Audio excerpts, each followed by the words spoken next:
హరిణి అంటే పాపములు తొలగించేది. గురునా ప్లవేణ కరుణాత్మనా వినా హరిణాంక సోదరి గుణాంబుధే తవ జనన ఆది రోగ మరణాది వేదన కరుణాలయస్య తరణాయ కాగతి.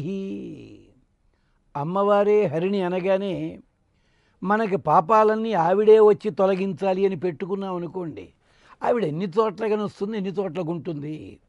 ఒకప్పటి రోజుల్లో ఇంట్లో సంతానం 10 మంది ఉండేవారు. 10 మంది 12 మంది తక్కువ కాకుండా. తల్లి అందరినీ ప్రతి ఒక్కరిని చూసుకోవడం కష్టం కదా. అలాంటప్పుడు మరి వాళ్ళందరినీ ఎలా చూసుకునేది తల్లి అంటే, తల్లికి ప్రతినిధిగా ఇంట్లో ఎవళ్ళో ఒకళ్ళు ఉండేవారు. ఓ అక్కో, ఓ అన్నయ్యో, మరొకళ్ళు ఇలాంటివి. అలాగే ఈ సకల సృష్టిలో కూడా శ్రీ మహావిష్ణువు లక్ష్మీదేవి అమ్మ నాన్నలైతే వీళ్ళందరికీ రక్షణ కలిగించడానికి వాళ్ళ ప్రతినిధులు కొంతమంది ఉన్నారట. వాళ్ళ ద్వారా మా తాపము తొలగించేదానివి హరిణి అంటాడు వెంకటాధ్వరి. ఎవరు? గురునా ప్లవేన కరుణాత్మనా వినా. గురువు అనే ఒక పడవ ఉందిట. ఆ పడవ లేనిదే ఆ పడవ ఎలా ఉండాలి? కరుణ, దయ అనేది ఉండాలి ఆ పడవకి. అంటే అర్థం పడవ గట్టిగా ఉండాలి, పడవ తెడ్లు బాగుండాలి, చుక్కాని సరిగ్గా ఉండాలి. ఉండి ఆ చుక్కాని ఎలా తిప్పితే అలా తిరగాల్సి ఉంటుంది. అలా ఉండే పడవ ద్వారా సముద్రం మనం దాటగలిగినట్టుగా సంసారం అనే సముద్రాన్ని దాటాలంటే గురువు యొక్క అనుగ్రహం కావాలమ్మా. ఆ గురువుని నువ్వే ఇస్తున్నావు. హరిణాంక సోదరి గుణాంబుధే తవ. నీ ప్రేమ కరుణ అనే గురువు యొక్క స్వరూపం లేకపోతే మేము నిలబడగలమా? జనన ఆది రోగ మరణాది వేదన వరుణాలస్య తరణాయ కాగతి. ఈ వరుణాలయం ఉందే, సముద్రం ఉందే, దీంట్లో జననములున్నాయి, మానసిక రోగములున్నాయి, వాటిని ఆధులు అంటారు. శారీరక రుగ్మతలున్నాయి, వాటిని రోగములు అంటారు. మరణం వల్ల వేదన, ఇలాంటివన్నీ ఎవరు తప్పించుకుంటామమ్మా? అంచేత నేనేమని ప్రార్థించాలి? హరిణి అని ప్రార్థించాలి. అంటే మాకుండే బాధలన్నీ కూడా తొలగించేదా అని చెప్పి. కాబట్టే ఓ కవి ఆయనే చెప్తాడు. ఒకసారి ఆయన తప్పు చేశాడు. తప్పు చేస్తే ఎవరి ఎడల? మహావిష్ణు ఎడల తప్పు చేశాడు. తప్పు చేస్తే ఆయనకి ఏదో రుగ్మత కలిగింది. ఆ రుగ్మత పోవటం లేదు, ఎన్ని ఔషధాలు వాడినా. అప్పుడు లక్ష్మీదేవిని స్తోత్రం చేస్తూ, అమ్మా నువ్వు మాటలు నేర్పావు కదా, ఈ మాట ఏదో అంటే స్వామి కోప్పడి నాకు ఈ రుగ్మత కలిగించాడు, నువ్వు పక్క నుండి ఏం చేస్తున్నావమ్మా, రక్షించుకోవద్దు నీ పిల్లాన్ని అంటూ కా కా అభయప్రద అని అడిగాట. కా అంటే ఏ స్త్రీ, యవతే అని.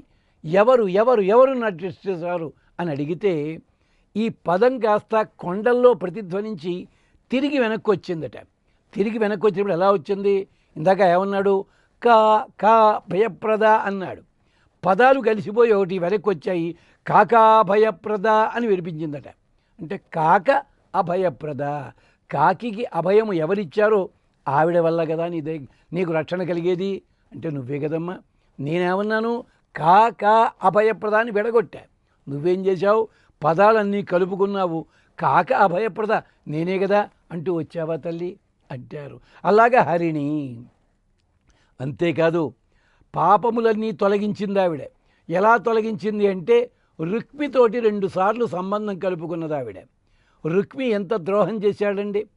తాను కృష్ణుణ్ణి ప్రేమిస్తే కృష్ణుణ్ణి కాదని శిశుపాలుకి ఇచ్చేస్తా అన్నాడు. అన్నగారి మీద ఎంత కోపం రావాలండి. పైగా కృష్ణుడితో యుద్ధానికి దిగాడు, ఇంకెంత కోపం రావాలండి. కానీ రుక్మిణి ఏం చేస్తుందో తెలుసా? కృష్ణుడి కూతుర్ని తన కొడుక్కి ఇచ్చేలా చేసుకుంది. అలాగే రుక్మి మనవరాలిని తన మనవడికి వివాహం చేయించింది. మొత్తము 3 సార్లు జాగ్రత్తగా చూసుకుంది. 4వసారి తాను అక్కడ లేదు.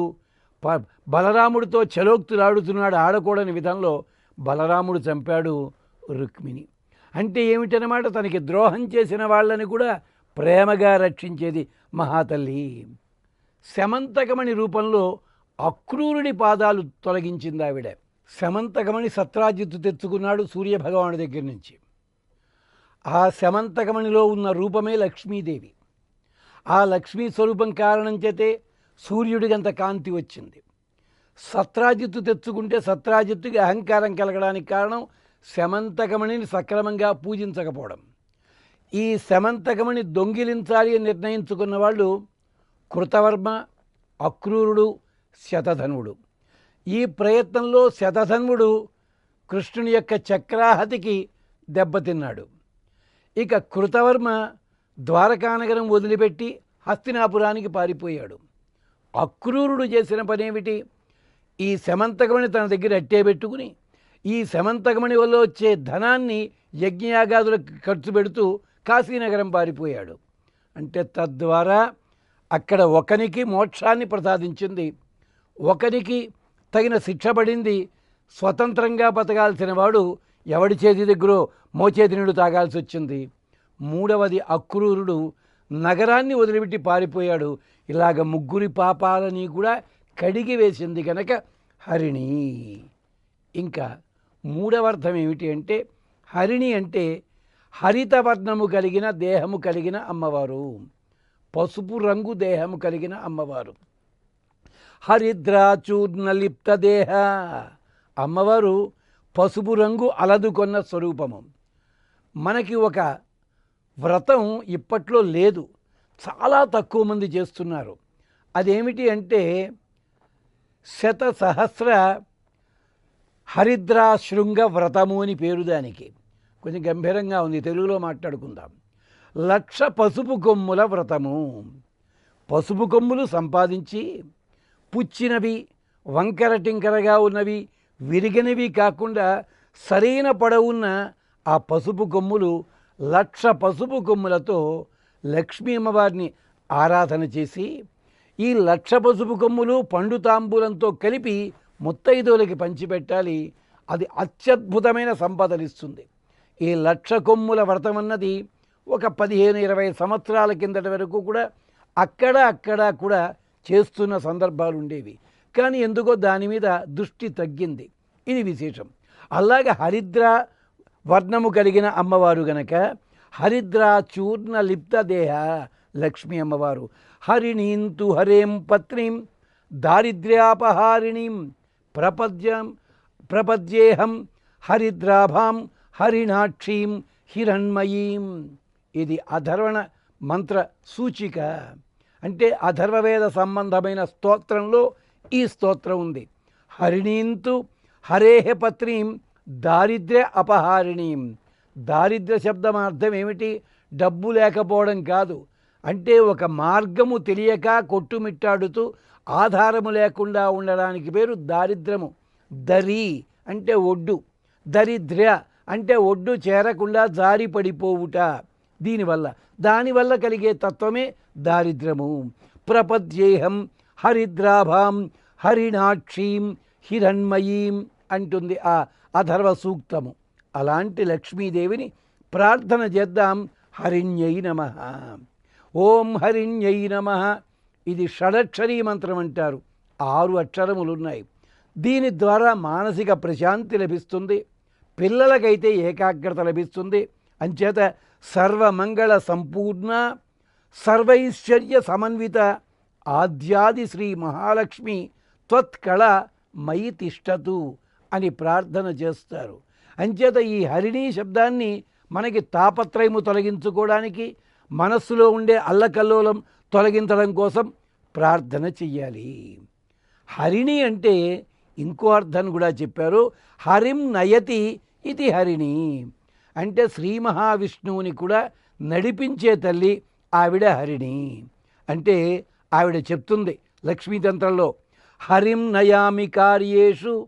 ఎవర్రా, పనులు చేయడంలో మా స్వామిని నేనే నడిపిస్తా. హరిం నయామి కార్యేషు నీయేచ హరిణ స్వయం. నేనెప్పుడూ కూడా ఆయన్ని శాసించడం మాత్రమే కాదు, ఆయన చేత కూడా నేను శాసింపబడతాను. అంటే నేను ఆయన్ని నడిపిస్తాను, ఆయన చేత నడిపించబడతాను. ఎలాగా? కార్యేషు దాసి కరణేషు మంత్రి అని చెప్పినప్పుడు కరణేషు మంత్రి అన్న వరకు బాగానే అర్థం చెప్తాం. కార్యేషు దాసి అంటే ఆడవాళ్ళు కోప్పడుతుంటారు, మమ్మల్ని దాసుల్లా చేశారా పనివాడు కింద అని. దాని అర్థం అది కాదమ్మా. దాసి అంటే గుణములకి లొంగిపోయి కార్యక్రమాలు నిర్వహిస్తే అది దాస్యము. మీరనుకున్నట్టుగా పని మనుషులు అన్నట్టయితే వాళ్ళు పని మనుషులు దాసులు కారు, భృత్యులు అంటారు వాళ్ళని. అంటే పని చేసినందుకు ఇంత డబ్బు ఇస్తామని అంటున్నాం మనం, అది అక్కడ భృతి ఉన్నది. ఇక్కడ దాసీ శబ్దానికి అర్థం ఏమిటి? ఎదటి వ్యక్తిలో ఉన్న గుణములకి, అందము కావచ్చు, విద్య కావచ్చు, అధికారము కావచ్చు, ఏదైనా సరే వాళ్ళ గుణాలకి లొంగిపోయి మేము సేవ చెయ్యనిదే నిలబడలేము అన్న భావన. ఉదాహరణకి ఎవరో రోడ్డు మీద నిలబడ్డారు, పాపం ముసలావిడ దాటలేకపోతోంది, వాడు కుర్రవాడు చటుకుని బామ్మగారు రండి, అమ్మమ్మగారు రండి అని చెయ్యి పట్టుకుని దాటించాడు. ఇది దాస్యం అన్నమాట. అక్కడ ఆమె సౌందర్యము వీడికి అర్థం లేదు, స్త్రీత్వ లక్షణము వీడికి అవసరం లేదు. అక్కడేమిటి? వృద్ధాప్యం అనే ఒక గుణం ఉన్నది అక్కడ. ఆ వృద్ధాప్యం అనే గుణాన్ని చూచి అయ్యో దాటలేకపోతున్నారు. ఇది దాస్య శబ్దానికి అర్థము. గుణై దాస్యముపాగత అంటాడు లక్ష్మణస్వామి. నేను గుణములన్నిటికీ కూడా దాసుడిని అయ్యానయ్యా. అలాగా ఈవిడ కార్యేషు దాసి కరణేషు మంత్రి అన్నప్పుడు హరిం నయామి హరిణ నియతే. స్వామి నన్ను ఆజ్ఞాపిస్తాడు, నేను స్వామిని ఆజ్ఞాపిస్తాను, స్వామిని నడిపిస్తాను. అంచేత హరిణాభాసాం, ఎప్పుడూ కూడా నేను పసుపు పచ్చ కాంతితో ఉంటాను.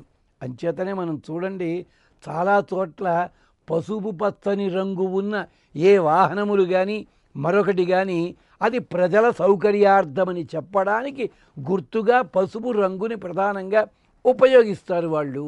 దాని అర్థం అది. అలాగే ఎర్ర రంగు ఉందనుకోండి, ప్రమాద సూచిక కింద సంకేతము, లేదా చాలా అతి ముఖ్యమైనది, దీన్ని మధ్యలో ఆపడానికి లేదు అనడానికి వాహనాలకు అలాంటి రంగులు ఉపయోగిస్తారు. దాంట్లో ఉన్న అంతరార్థం ఇదే. అంచేత ఈవిడ హరిణాభాష. భగవంతుణ్ణి నడిపించడం అంటే ఏమిటండి అంటే సృష్ట్యాది కార్యక్రమాల్లో ప్రవేశింపజేస్తుంది, ప్రేరేపణ చేస్తుంది. అంటే భగవంతుడిని అడుగుతుందట, ఎన్నాళ్ళండి ఇలా పెడతారు ప్రళయకాలం, సృష్టించండి వాళ్ళ కోసం అంటూ. అక్కడే చెప్తారు, ఉల్లాస పల్లవిత పాలిత సప్తలోకి. అమ్మా, నువ్వు ఈ లోకాలన్నిటినీ కూడా చాలా ఉల్లాసంగా పాలిస్తూ ఉంటావు. ఇవి రావాలంటే ఎవరి వల్ల? స్వామి వల్ల. స్వామికి ప్రేరణ కలిగించేది నువ్వే. అందుకని స్వస్తి త్రీదిశతాత్ అశేష జగతాం సర్గ ఉపసర్గ స్థితి సర్గం దుర్గతిం ఆపవర్గిక పదం సర్వంచ కుర్వన్ హరి. కూరేశ్వర వారని అమ్మవారిని స్తోత్రం చేస్తారు. అమ్మా, నువ్వు స్వామి లోపల ఉండి స్వామి చేత ప్రేరేపణ చేయించి ఈ పనులన్నీ కూడా చేయిస్తావు. నువ్వు చేయించే గొప్పదానివి. ఉదాహరణకి చూడండి, ఇళ్లల్లో పిల్లలు ఉంటారు, 2-3 రోజుల్లో సెలవులు రాబోతున్నాయి. వాళ్ళకి ఏమిటి, ఎటైనా సరదాగా తిరగాలి, ఏదైనా ఊరు వెళ్ళాలి, ఫలాపం చేయాలి అన్నారనుకోండి. వాళ్ళు నాన్నని అడిగితే నాకేం పని లేదనుకున్నావా, డబ్బులు పాడు చేస్తారు మీరు అని అంటాడు నాన్న. వాళ్ళకి ఆ కోరిక ఎవరు తీరుస్తారండి? అమ్మవారే తీరుస్తారు. అమ్మ తీరుస్తుంది. ఎలాగా? ఏకాంతంలో ఉండగా, ఏమండి ఇన్నాళ్ళు వాళ్ళ అవస్థలు పడుతున్నారు, స్కూళ్ళకి వెళ్ళి కాలేజీలకు వెళ్ళి 3 రోజులు సెలవులు వచ్చాయి ఇక్కడ, మీరు ఒకరోజు సెలవు పెట్టుకున్నట్టయితే 4 కలిసి వస్తాయి, మనం 4 చోట్లకి పెడదాము అంటూ పిల్లలు అడిగింది ఒకటైతే అడగనివి 50 లిస్టులో చేరుస్తుంది ఆవిడ. అంటే ఏమవుతుంది? సృష్టి స్థితి లయలకి అమ్మవారే కారణం అన్నట్టుగా పిల్లలకుండే తాపాన్ని తొలగించడానికి కూడా హరిం నయామి, స్వామిని కూడా నడిపిస్తుంది అమ్మవారు.